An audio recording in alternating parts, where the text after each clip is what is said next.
Limerick Lace has been described as the most famous of all Irish laces and one of Ireland's most celebrated art industries. It is a specific class of lace which evolved from the invention of machine-made net in 1808. Limerick lace is a form of hand embroidery on machine-made net and is a mixed lace rather than a true lace which is entirely handmade. Limerick lace comes in two forms. Tambour lace is made by stretching a net over a circular frame like a tambourine and drawing threads through it with a hook, while needle-run lace is made by using a needle to embroider on a net background.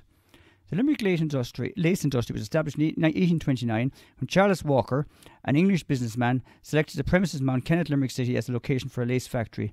He introduced tambour lace making to Limerick, while needle-run lace was introduced by Jonas Rolfe in the late 1830s. The history of Limerick lace may be divided into two broad periods: the age of factory manufacture from 1829 to 1870, and the age of production in workshops and the home from the 1870s to the present. In the 1840s, Limerick lace making was introduced to a number of convents and convent-run institutions both in Limerick and elsewhere.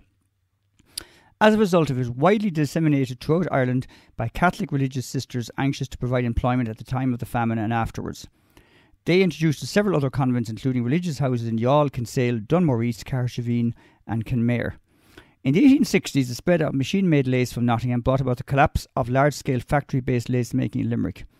In the 1880s, Limerick lace underwent a significant revival due to the activities of Florence Fear O'Brien, an English lady who established a Limerick Lace School in George's, now O'Connell Street, which taught skills, provided workrooms and was used as depots where Limerick lace was sold. Limerick lace manufacturing was both the largest in the history of Irish lace and one of the largest industries of any kind to operate in Limerick over the past 2 centuries. At its peak in the early 1850s, 1,800 women and girls were employed in Limerick City making lace. The social history of Limerick was altered by the lace industry. In 1851, it was estimated that each lace worker maintained 2 or 3 other family members. Limerick lace created a rich material culture. Over many decades, it produced a large output of lace products from dresses, christening shawls and ecclesiastical robes to handkerchiefs and doilies. It was worn by thousands of women, including a few who figure prominently in the pages of history, such as Queen Victoria, American First Lady Edith Roosevelt and Countess Markievicz.